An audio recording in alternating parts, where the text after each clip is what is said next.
ರೋಮಪುರದವರಿಗೆ ಬರೆದ ಪತ್ರಿಕೆ 5ನೇ ಅಧ್ಯಾಯ. ನಂಬಿರುವವರಿಗೆ ರಕ್ಷಣೆ ತಪ್ಪುವುದಿಲ್ಲವೆಂಬ ಸಿದ್ಧಾಂತ.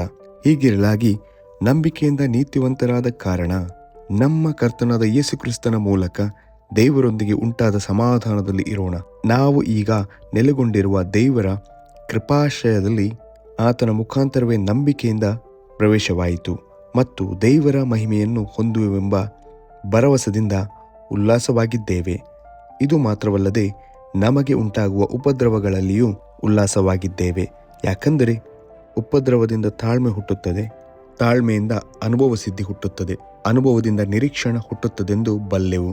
ಈ ನಿರೀಕ್ಷೆಯು ನಮ್ಮ ಆಶೆಯನ್ನು ಭಂಗಪಡಿಸುವುದಿಲ್ಲ. ನಮಗೆ ಕೊಟ್ಟಿರುವ ಪವಿತ್ರಾತ್ಮನ ಮೂಲಕವಾಗಿ ದೇವರ ಪ್ರೀತಿರಸವು ನಮ್ಮ ಹೃದಯಗಳಲ್ಲಿ ಧಾರಾಳವಾಗಿ ಸುರಿದಿದೆಯಲ್ಲ. ನಾವು ಅಶಕ್ತರಾಗಿದ್ದಾಗಲೇ ಕ್ರಿಸ್ತನು ನೇಮಿತ ಕಾಲದಲ್ಲಿ ಭಕ್ತಿಹೀನರಿಗೋಸ್ಕರ ಪ್ರಾಣ ಕೊಟ್ಟನು. ನೀತಿವಂತರಿಗೋಸ್ಕರ ಯಾರಾದರೂ ಪ್ರಾಣ ಕೊಡುವುದು ಅಪರೂಪ. ಉಪಕಾರಿಗಳಿಗೋಸ್ಕರ ಪ್ರಾಣ ಕೊಡುವುದಕ್ಕೆ ಯಾವನಾದರೂ ಧೈರ್ಯ ಮಾಡಿದರೂ ಮಾಡಾನು. ಆದರೆ ನಾವು ಪಾಪಿಗಳಾಗಿದ್ದಾಗಲೂ ಕ್ರಿಸ್ತನು ನಮಗೋಸ್ಕರ ಪ್ರಾಣ ಕೊಟ್ಟದರಲ್ಲಿ ದೇವರು ನಮ್ಮ ಮೇಲೆ ತನಗಿರುವ ಪ್ರೀತಿಯನ್ನು ಸಿದ್ಧಾಂತಪಡಿಸಿದ್ದಾನೆ. ಈಗ ನಾವು ಆತನ ರಕ್ತದಿಂದ ನೀತಿವಂತರಾಗಿರಲಾಗಿ ಆತನ ಮೂಲಕ ಬರುವ ಕೋಪಕ್ಕೆ ತಪ್ಪಿಸಿಕೊಳ್ಳುವುದು ಮತ್ತು ನಿಶ್ಚಯವಲ್ಲವೇ? ದೇವರಿಗೆ ವೈರಿಗಳಾಗಿದ್ದ ನಾವು ಆತನ ಮಗನ ಮರಣದ ಮೂಲಕ ಆತನೊಂದಿಗೆ ಸಮಾಧಾನವಾಗಿರಲಾಗಿ ಆತನ ಕೂಡ ಸಮಾಧಾನವಾದ ನಮಗೆ ಆ ಮಗನಿಗಿರುವ ಜೀವದಿಂದ ರಕ್ಷಣೆಯಾಗುವುದು ಮತ್ತು ನಿಶ್ಚಯವಲ್ಲವೇ? ಇಷ್ಟು ಮಾತ್ರವೇ ಅಲ್ಲದೆ ನಾವು ನಮ್ಮ ಕರ್ತನಾದ ಯೇಸು ಕ್ರಿಸ್ತನ ಮೂಲಕ ಸಮಾಧಾನ ಸ್ಥಿತಿ ಹೊಂದಿದವರಾಗಿ ಆತನ ಮುಖಾಂತರ ದೇವರಲ್ಲಿ ಹರ್ಷಗೊಳ್ಳುತ್ತೇವೆ. ಆದಾಮನಿಂದ ಎಲ್ಲರಿಗೂ ಮರಣವಾದಂತೆ ಕ್ರಿಸ್ತನನ್ನು ನಂಬಿದವರೆಲ್ಲರಿಗೂ ರಕ್ಷಣೆಯಾಗುವುದೆಂಬ ಸಿದ್ಧಾಂತ. ಈ ವಿಷಯ ಹೇಗೆಂದರೆ, ಒಬ್ಬ ಮನುಷ್ಯನಿಂದಲೇ ಪಾಪವು, ಪಾಪದಿಂದ ಮರಣವು ಲೋಕದೊಳಗೆ ಸೇರಿದವು. ಎಲ್ಲರೂ ಪಾಪ ಮಾಡಿದ್ದರಿಂದ ಮರಣವು ಹೀಗೆ ಎಲ್ಲರಲ್ಲಿಯೂ ವ್ಯಾಪಿಸಿತು.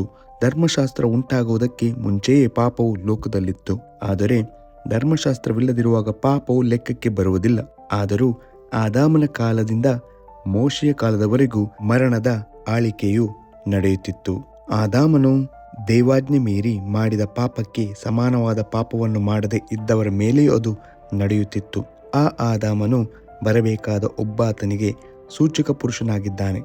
ಆದರೆ ಆ ಅಪರಾಧದ ಸಂಗತಿಗೂ ದೇವರ ಕೃಪಾದಾನದ ಸಂಗತಿಗೂ ಬಹಳ ಹೆಚ್ಚು ಕಡಿಮೆ ಉಂಟು. ಹೇಗೆಂದರೆ ಆ ಒಬ್ಬನ ಅಪರಾಧದಿಂದ ಎಲ್ಲ ಮನುಷ್ಯರು ಸತ್ತದ್ದು ನಿಶ್ಚಯವಾಗಿರಲಾಗಿ ದೇವರ ಕೃಪೆಯು ಯೇಸು ಕ್ರಿಸ್ತನೆಂಬ ಈ ಒಬ್ಬ ಪುರುಷನ ಕೃಪೆಯಿಂದ ಸಿಕ್ಕುವ ವರವು ಎಲ್ಲ ಮನುಷ್ಯರಿಗೆ ಹೇರಳವಾಗಿ ಸಿದ್ಧವಾಗಿರುವುದು ಮತ್ತು ನಿಶ್ಚಯವಲ್ಲವೇ?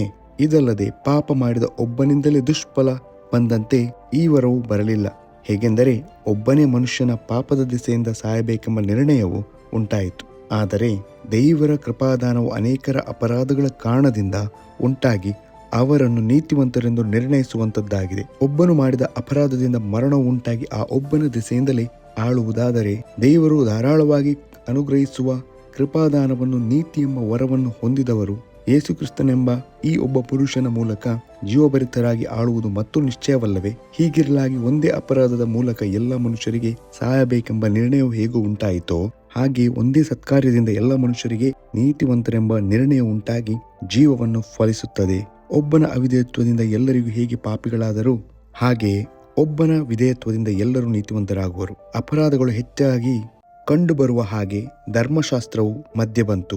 ಆದರೆ ಪಾಪವು ಹೆಚ್ಚಿದ್ದಲ್ಲೇ ಕೃಪೆಯು ಎಷ್ಟೋ ಹೆಚ್ಚಾಗಿ ಪ್ರಬಲವಾಯಿತು. ಹೀಗೆ ಪಾಪವು ಮರಣವನ್ನುಂಟು ಮಾಡುತ್ತಾ ಅಧಿಕಾರವನ್ನು ನಡೆಸಿದ ಹಾಗೆಯೇ ದೇವರ ಕೃಪೆಯು ನಮ್ಮ ಕರ್ತನಾದ ಯೇಸು ಕ್ರಿಸ್ತನ ಮೂಲಕ ನೀತಿಯನ್ನು ಕೊಟ್ಟು ನಿತ್ಯ ಜೀವವನ್ನುಂಟು ಮಾಡುತ್ತಾ ಅಧಿಕಾರವನ್ನು ನಡೆಸುವುದು ಎಂಬುದೇ.